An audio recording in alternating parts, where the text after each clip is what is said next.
Hello నమస్తే అండి. ఈరోజు రెసిపీ వచ్చేసి మటన్ కీమా పాలకూర అండి కర్రీ. మటన్ కీమా పాలకూర కర్రీ అండి. ఈరోజు కుక్కర్ పెట్టాను, స్టవ్ ఆన్ చేస్తున్నాను.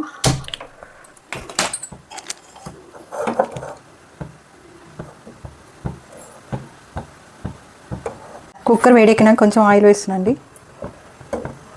చాలు. 3 లవంగాలు వేసినానండి.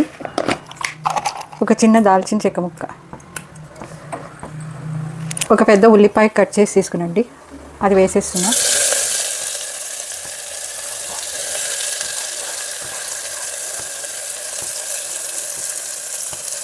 ఉల్లిపాయలు ఫ్రై అవ్వాలండి.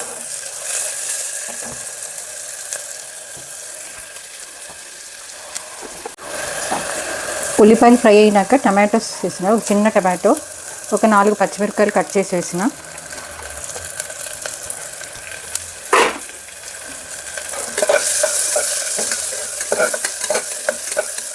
ఇది బాగా ఫ్రై అవ్వాలి.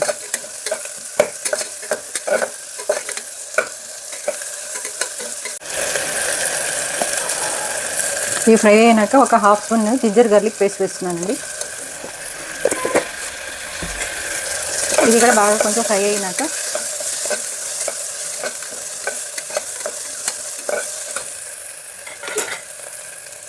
కొంచెం మటన్ కీమా వేసుకుంటాను. ఒక 50 గ్రామ్ మటన్ కీమా అండి.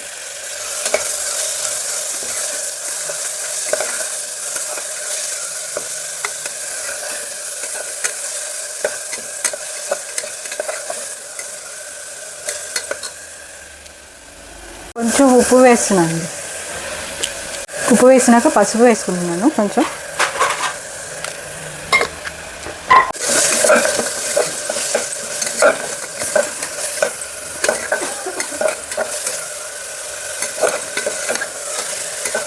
అయినాక కొంచెం జీలకర్ర పొడి వేస్తున్నాను.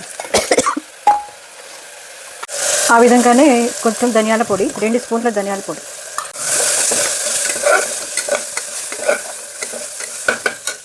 ధనియాల పొడి వేసినాక పాలకూర ఒక 4 కట్టలండి కట్ చేసుకుని కడిగి కట్ చేసుకుని పెట్టుకున్నా. 4 కట్టలు పాలకూర, కట్ చేసిన పాలకూర వేసానండి.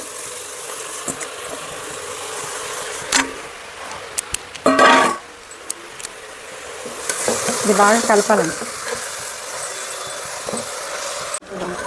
పాలకూర వేసినాక కొంచెం కారం వేస్తున్నాం. కారం వేసినాక పచ్చి కొబ్బరి పేస్ట్ వేస్తున్నా అండి, ఒక పెద్ద స్పూను.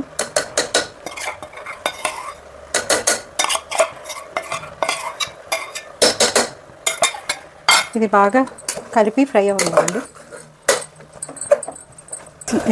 కొబ్బరి పేస్ట్ వేసినాక కొంచెం కుక్ అయినాక కొంచెం వాటర్ వేస్తున్నాండి.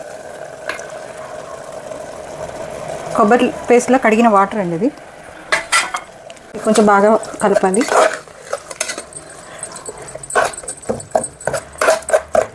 కలపాలి ఎందుకంటే కీమా ముద్దలాగా ఒకే చోట ఉండిపోయింది, అందుకని బాగా కలపాలండి.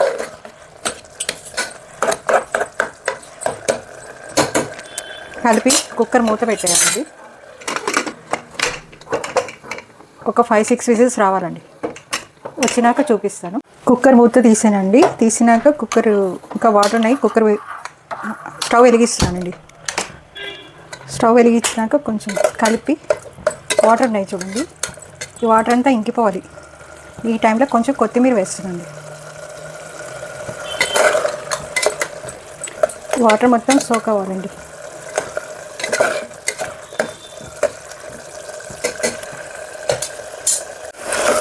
వాటర్ అంతా సోక్ అయిపోయిందండి. ఇట్లా గట్టిగా అవ్వాలి.